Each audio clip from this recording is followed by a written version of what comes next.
making the world a better place. Okay, All right, sounds guys. I'm so excited today to be sharing this like platform, all the things with Vic Pepe. Thank you so much for being here. We met through the Outlier Project and then had this really amazing conversation.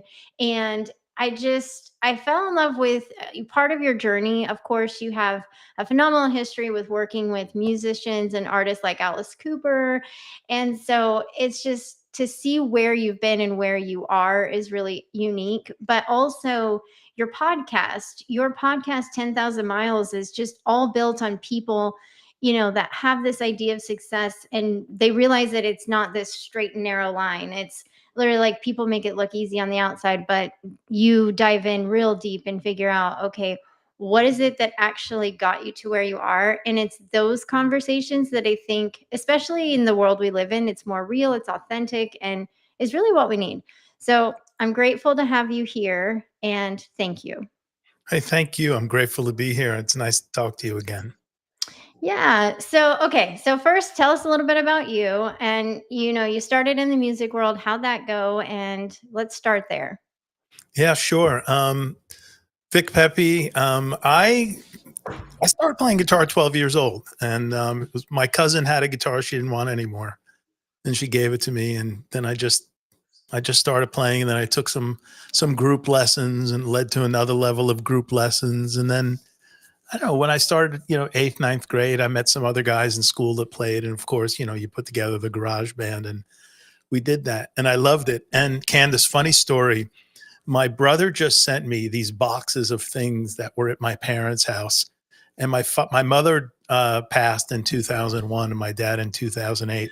So we cleaned the house out in the fourth quarter of 2008. So these things have still been in boxes since 2008, early 2009. So my brother says, "I got all this stuff. Can I send you stuff?" Well, what we found was, amongst all the goodies and treasures, were Vic's high school report cards that my parents saved. And it was crazy to see because there was a direct correlation in my grades declining and my love for music ramping up. And freshman year, awesome. Sophomore year, A's and B's. And then boom, boom, boom, it started coming down. But that's when my love of music and being in a band and things like that started pumping up. So, um, registered for college the day classes started, only because I thought that's what my parents wanted me to do. I didn't like it. It was down the road from a music store that I hung out in. And it was a special place because there were all these really great musicians that hung out there, including the guys who worked there from the bands, the 80s band Skid Row, before they became super successful. And I met a guy named Jack Ponte in there who was sort of a bigger than life character who sort of said, "Hey, I'm going to the studio. Do you want to come and check it out?" I did. And ultimately his band got signed to a label deal, and I became a production assistant, tuning guitars, getting sounds, doing things, and then ultimately started writing with Jack and found my way into songwriting, which found our way into producing demos and then development deals for artists. And then in the 90s, we got a break where we got a call from a guy at a label, said, "Hey, Alice Cooper heard one of your songs and he loves it. He wants to put it on his next record." And that led to him coming to New Jersey for 3 weeks to write songs with us. And it was an absolute blast. But all over in my music career, I've had 54 songs and with various artists, film, television. Um, I owned a recording studio for in the mid '90s where I produced independent records and had an absolute blast and met some of the greatest people, Candace. I mean, people I'm still friends with today. On my podcast, I just had a guest. His name is Gus G. Gus, that episode will be coming out in a few weeks. Gus was Ozzy Osbourne's guitar player from 2009 to late 2016. He was in between the Zakk Wylde days, and I'll come back to Zakk in a second. But I talked to him for almost 2 hours, and it just felt like talking to a guy I've known for 1,000 years. It was Wow. really cool. Every time I talk to people in the music business, I get this little internal tug about, the type of people and the souls and their good hearts and sort of, there's no nonsense in there. It's just, it's just an incredible community. Anyway, that's, my music thing. It sort of fizzled out in the mid 90s. Nirvana took us all out. And I jumped into technology and I started a technology career, and that's been going on now for what, 30 years. It's been crazy. It's been Wow. super You said fun. so many things that I just want to highlight. First, like, so how did you go from liking the guitar to writing songs? Like, that's a big jump and difference. Like, what did you feel? Like, what were you experiencing? Yeah, I guess the first songs I wrote were in that garage band. We were learning other artists' songs, cover songs, and trying to get gigs at places to play. And I forget exactly what happened, but I think I met this guy named Mark Ribbler who lived around the corner from me, a few years older than me, amazing musician, talented, and he had a recording studio in his basement of his parents' house, tiny, but it worked. And I just knew that, I'm like, what is he doing down there? He's not he's not, recording cover songs. Like, oh, he's writing original songs. And then I saw these bands, the local bands putting out original songs. So me and the guys in the band, just started writing original songs. Mm. And we went into Mark's studio for a day or so, and we recorded 3 covers and in this original, so we'd have a tape to give clubs, so we can use this as our, like, audition tape to go in. But that was the first song. But then when I met Jack Ponte, I really realized that, hey, man, if you're gonna do anything in the music business, it's not gonna be playing other people's songs. It's gonna be writing songs that either your band records or writing songs that other people record at you as the writer. And so then we just turned into machines. We were writing multiple songs a week, recording multiple songs a week, and just became this song factory. And when you have a factory with an imperfect production line, you could imagine that some things come out great and some things come out not so great. So, gosh, we wrote hundreds of songs together, and even Led Zeppelin only has one Stairway to Heaven. Mhm. That's Yeah, yeah. sort of how it goes. But you got to exercise the muscle. You got to keep doing it, and you work on the craft. But that was the transition. It was just that I knew that in order to stand out, we had to do something original. We had to be Mhm. creative, and it's a humbling process, to be honest with you. Yeah, I can imagine. I can my, my son loves the music industry and has, I mean, it's kind of like in our DNA, but, he's learned 4 different musical instruments, all self-taught. He did take guitar lessons, but that was much later. He'd already basically learned how to play, and he's writing songs. So I hope he's listening, just shameless plug for my, 20-year-old. But, so yeah, and then music industry into the tech industry, that's a huge shift. And I think what I really like wanted to bring you on to talk about was your podcast because you bring out stories that aren't always easy to talk about. And I really want to know where it started and why you decided, hey, out of all the things I've done in life, I want to go interview people and talk about the hard things. I my dad would always tell me, of all the kids, you are the one that sort of listens to me. And meaning, like, my brother and sister weren't bad, but my brother, my father always said, was very strong personality. He'd have to go learn his own lessons. And I early on was able to look and say, hey, wow, that happened. And, a person ran 50 miles an hour into that wall and got a bad bruise on his head or her head. I'm not going to do that. And so I started buying into the fact that, there was an ability, and I didn't know what it was called, but it's called modeling. You model success. And I later learned the term for it that came through my work and, going through the Tony Robbins stuff and all my readings and things on personal growth. But I knew the path was hard and not intuitive for most. And so through the years of learning all of these things, I've helped mentor a lot of people and help them find the best out of themselves. And I said, hey, if I can start a podcast where I just talk to as many people as possible. First of all, I love talking to people. I love meeting new people. I like their wisdom more than I like my own. And if I can create a little something where I can extract some of their pearls of wisdom or hear a story about their tough struggle and what they've overcome and how they had to get down, get knocked down and get up again, maybe we can leave some nuggets behind for some people who are listening. One, they won't feel alone. And it sucks to be alone in struggles. And I see by your face and your gesture that you agree. Mhm. And that's being alone in a struggle gosh, it's the hardest thing ever. So first of all, if you feel like you're not alone, okay, victory. Secondly, if you hear somebody say, hey, that happened, and these were the 2, 3 key things that I had to do to turn that around, then maybe we can help the next person. And I Mm. always say I like to leave a few breadcrumbs on the trail so people can navigate their way safely home and to a place where they find some success. And if I do that even once, Candace, even once now, I just released episode 80 yesterday. If I did that even once for one person, 80 episodes are worth it to me. Yeah.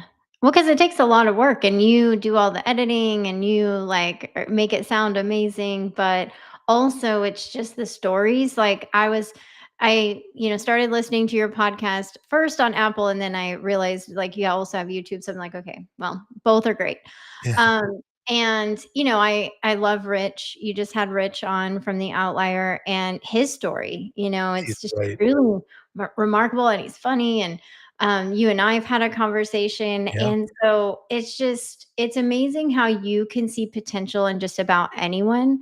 Cause like, who am I to have someone like you on my live, right? But you're like, no, of course I'll come in and talk. But it just shows the not only just the humility that you hold within you, but then the genuine desire to have and hold that space for others. And it just breathes outside of you. Like you're like, I don't even like talking about my own things. So let me just make it about you this time. And that's what I appreciate about you is that you can just feel the energy of how much you want to see this world a better place. thank you. And yeah, what are some of the surprising things that you've learned in all of your, 80 episodes? What's this either the surprising thing that you've learned or the common denominator that you see? Let's start with common. That one's the easy one. The common thing is that everybody's working for it. And not everybody is successful on the first round. As a matter of fact, it's rare, if ever, that anybody's successful on the first round. Um, I used to I used to tell a joke when I worked in corporate America that I had all the samurai sword slashes on my body from going in and having to face on failed projects or outages because I was in technology and anything. And I had a reputation like you were getting the truth. You were getting the facts. If we screwed up, we screwed up. If we did something great, we did something great. If a piece of hardware blew up because it did, hey, that happened. And they knew when I walked in to tell the story that they didn't have to go, did that really happen? Because I was just painfully honest with what happened, despite no matter what ramifications would come from it. So the thing that the simple answer is, people are working for it. And I've loved to hear everybody's journey about how they worked for it. Because despite 80 episodes, I don't think there are two alike of journeys. They have similarities. I stood up, I got knocked down. I stood up, I got knocked down. I was resilient. I never said no. Or I never took no as the end.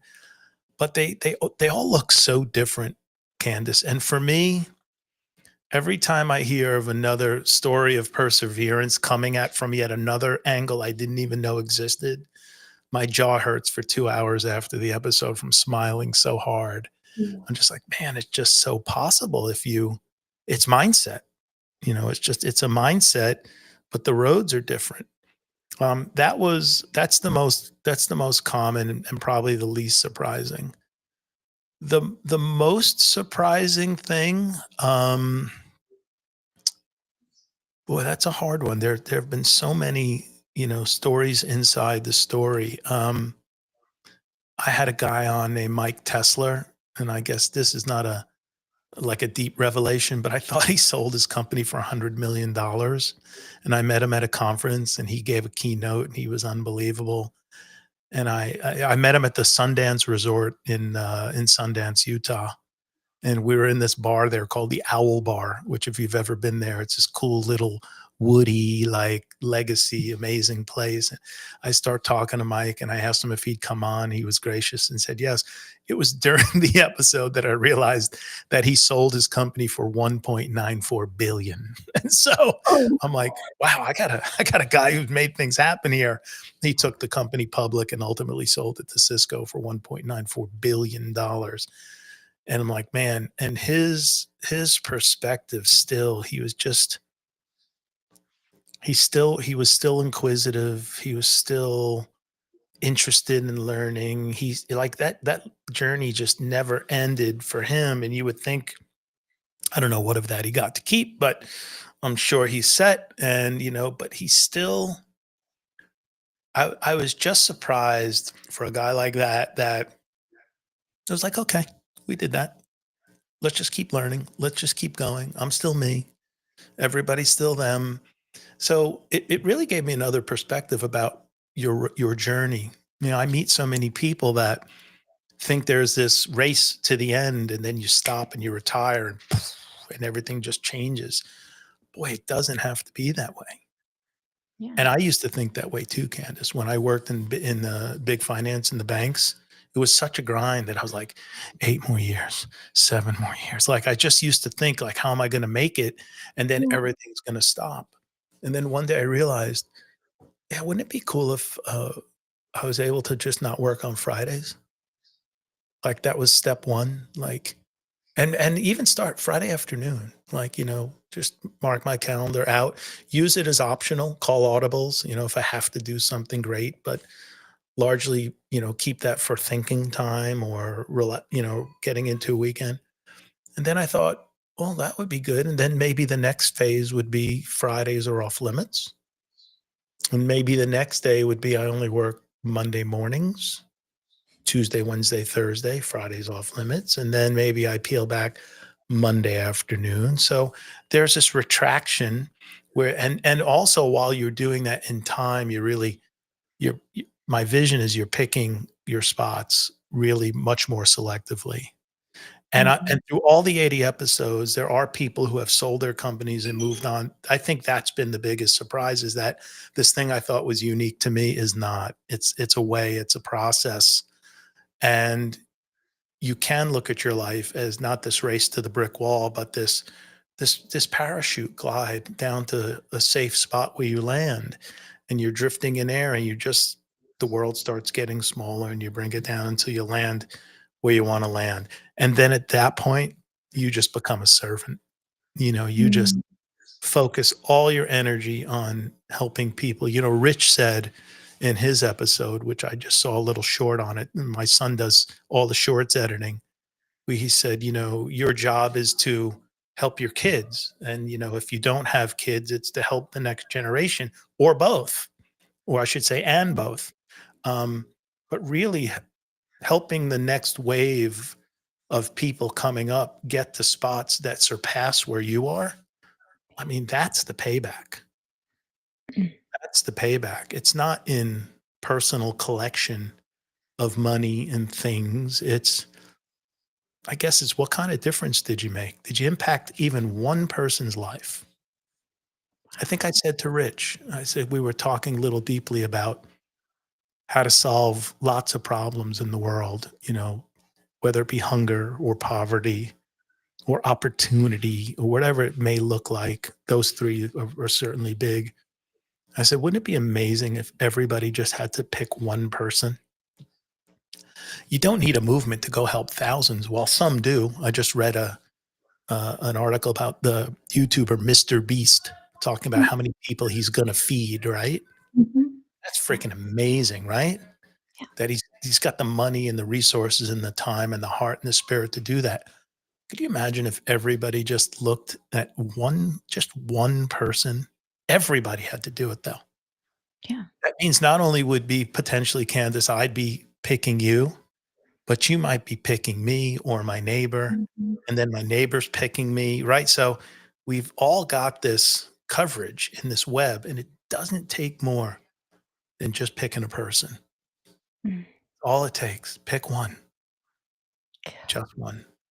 Oh my gosh. That's, last week I interviewed Jeff Van Dyke, and an amazing human. He has cerebral palsy, Okay. and he's a voice for those who can't speak, is what he says. And he's also an artist, and so he captivated me with his words about, he drew this portrait of a broken heart with a band-aid across it with two hands, and all he said to me was, the world doesn't have to be this way. Mm, And I just melted because, he's like, and in his interview he said something along the lines of, disability doesn't have, it doesn't care who you are. It can come at any time of your life. He's like, I was born with this, so I didn't have to, grow into it. But he said, if you think about it, it could be you, it could be your neighbor. So we have to learn how to support one another.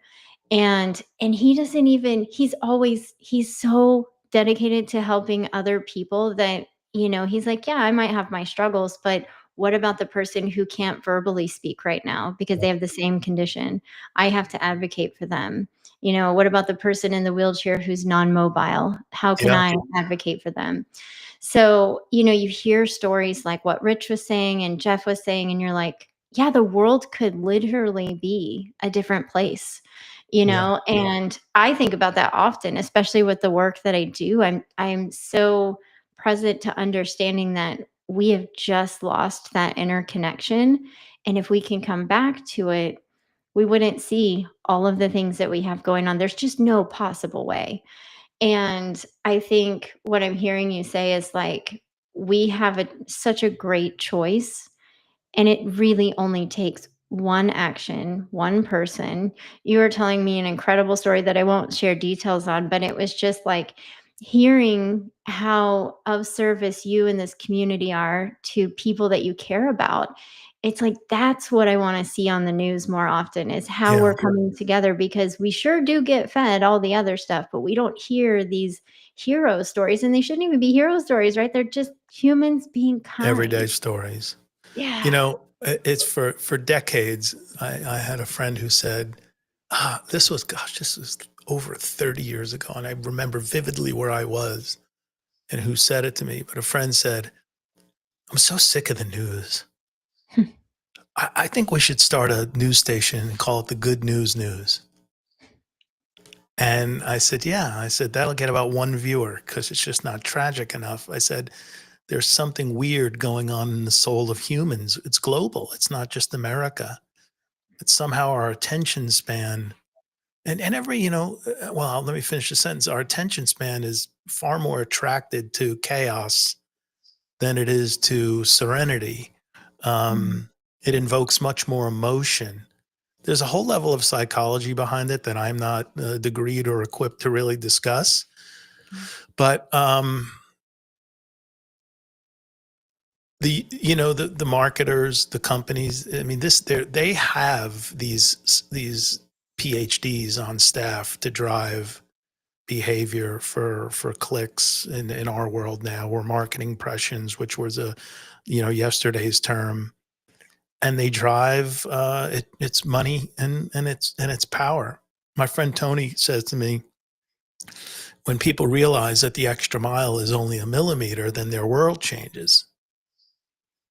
And I was like, hey, that's a good visual, right? Because when you say, hey, I'm going to go the extra mile, people go, wow, that's a freaking mile. That's a long way away. That's not a pivot. It's an effort. But the extra mile is often only a millimeter. Mm. That's important. I don't know, Kansas. I wish I had the answer. I wish, pick your person would be a nice campaign, I you love know. it. Just Yeah. pick your person. Find Yeah. somebody who needs just some help, some way, shape, or form. But don't check out after one meal. Don't check out after, one bit of advice. You got to stay in it. You got to stay in it until you can't, and it's not going to be easy. It's not going to be easy. And I'm sitting here thinking about the people in my life who I've selected, and honestly, the people who have selected me. I've been very fortunate. I've had a lot of help, a lot of mentors, but I've always taken that as a responsibility. Mm, Maybe it comes from my upbringing, um, but I've always taken that as a responsibility. If I'm introduced to somebody, let's say in business, through a friend and a kind word and a colleague, boy, I'm going to work 10 times harder. I cannot risk the reputation of that person. I want to make sure that that recommendation is not, doesn't go on doesn't spoil, so to speak. And so, but there's something about, and I understand this. I grew up in a good family. My parents stayed together for, until each of them passed. Um, Middle class, hardworking, saw some tough times, watched my dad be out of work for a little while, my mom picking up the slack, my dad getting back into the work. I remember a period where he hurt his back and he was on the couch for months, just like in excruciating pain, wondering if he was ever going to not be in pain again. He made his way through that. Um, so it wasn't always easy. I certainly didn't live with a silver spoon. Had to work to buy the extra things that I wanted, but there was always a bed and a meal, mhm, and that was the privilege that I had. And my friends and I, it was odd. We knew that was an advantage back then. mm, We knew a twin bed and a meal made us fearless because the worst thing that happened was you shower, you ate, you went to sleep. That is such a gift. mm. And I don't think the generations today really realize what a gift that is. Maybe when they're my age or even yours, they'll identify it. But I knew back then. I knew Mhm. that was the difference, and that was I call it parent privilege. Hmm. I had parent privilege. I had good parents. They brought us through this stuff, and so it also. And it's funny. I don't know where my sense of generosity came from. Maybe just from watching my family and my grand family, my grandfather and grandmothers. That whole mix of sort of how people gave. My grandfather, Luigi, was a very giving guy. If he had $3 in his pocket and there were three people who needed money, everybody got $1, and he'd figure, I'll go make $2 tomorrow. He was that guy. He didn't worry about having nothing because he figured, I've got these two hands and I've got a trade and I can go make a living. I've been very lucky. I've been lucky, which is really why I want to, what with the podcast, I want to just do my best to have conversations to give back. And I'm having a blast, by the way. Having so much Yeah, fun. Yeah, I'm having so yeah. much fun. Well, and you're so grounded and, like, it's like, I know you've had some wild things in your life happen, but, like, you are so down to earth, and you are so generous and so kind, and I felt like it was such a privilege to get to spend time with you, and we had some Please. imagine So that, nice. we had text talk Privilege on was mine. um, but, it's like, I feel You were like probably like, who's this guy randomly reaching out to me wanting me to be on my podcast and why? And honestly, if I could pay some compliments to you in return, um, I started really paying attention to your social story, the things you had on LinkedIn, your writing, and there's it's weird. I can tell by looking at somebody almost what their disposition is, Mm, and you just had a very pleasant disposition. And I just said, I can tell, and it's weird. Like I can see somebody just by the look on their face, like, oh, that's gonna be a rough conversation, you know. But I didn't think that about you. And I sort of looked at where you were and what your story was. And I'm like, that's somebody whose story I haven't told yet, or helped to tell. mhm, And I just felt like it was your space at your time to do it. So I reached out. And I have this nifty little email solicitation that says, "And click my link here so I'm not a maniac," right? And check out all of these things. So I'm pretty. And by the way, it's virtual, so we're not going to be in the same room together. It's very safe, and it's not like, "Hey, meet me in the alley." We're gonna, yeah, this virtual thing is horrible and great all at the same time, but it gives us the opportunity to do this, which is great. And so I appreciated you having the courage to come on.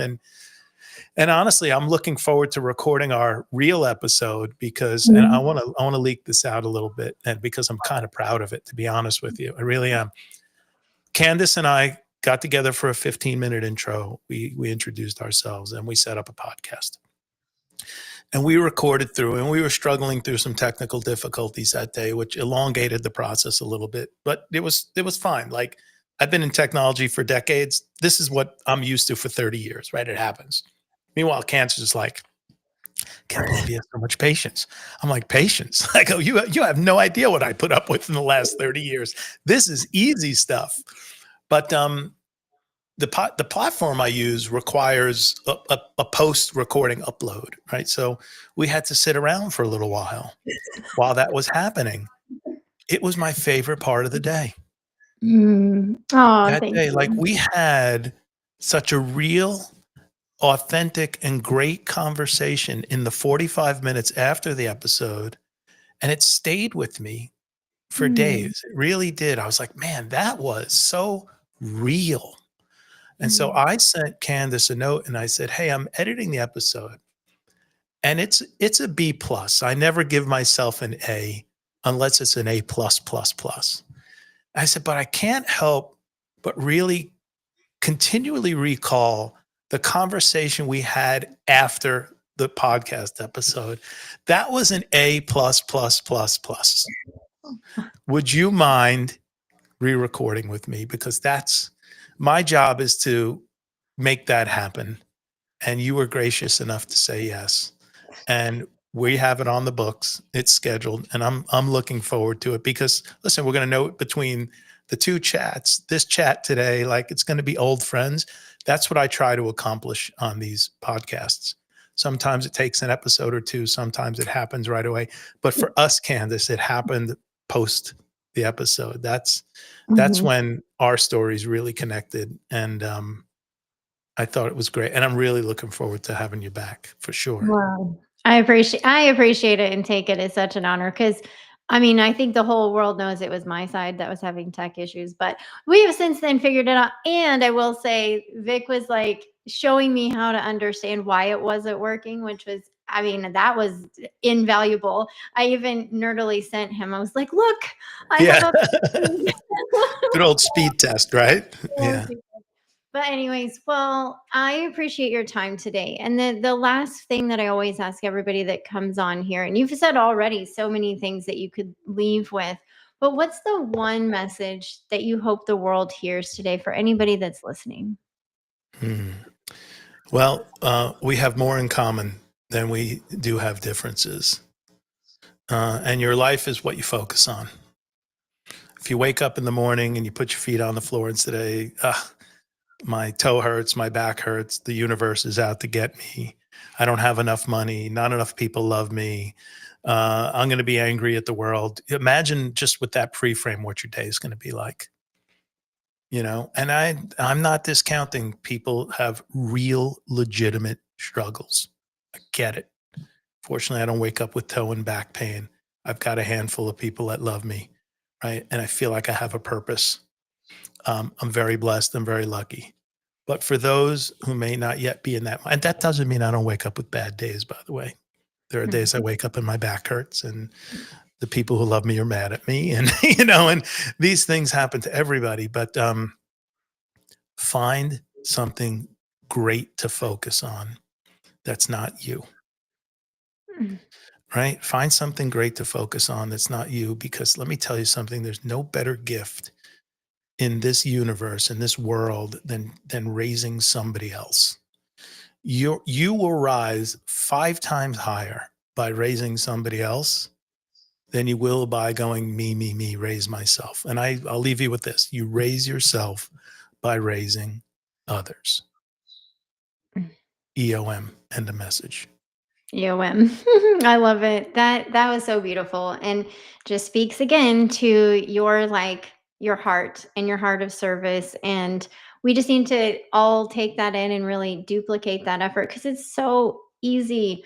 I mean, and I understand like even just to, add to, I know what it's like to go through a struggle and it's not fun and it's very hard. And so if you are in that season, just know that it does end. It does eventually move through. And hopefully you find the people like Vic or myself that will pay it forward to you and help you move things forward. And just know that you are so worthy to be here either way. And, if 100%. I could tell like 10 years ago me that life would be so different, I would hope that she would hear me. So, anyways, but thank Well, you your so story much. is inspiring, by the way. Oh, Your story is inspiring, and we're gonna work to make it a little bit more known with grace and love. And I think I think people get to know you a little bit better, Candace, beyond what you're doing to give back to people and helping them through their spiritual journey, and their energy. They get to know what you've been there, you've done that, you continue to do it, and so my hats off to you, and thanks for what you do. You are helping people for sure. well, thank you. And see how he turns it out on other people, just saying. But all right. Well, everybody, thank you so much for joining. I'll make sure to go in and do all the commenting. Vic, how's the easiest way for people that want to connect with you to get connected? Yeah, a couple of ways. I'm at 10K miles on YouTube. And if you look in my profile, you're going to hit a link there, and all the ways to connect me will hit up. So you'll see my Instagram, my TikTok, my LinkedIn, everything you can possibly know. Also, Vic Pepe at LinkedIn. So you can see, and I think I have my email address in there for contact. So I'd love to hear from anybody.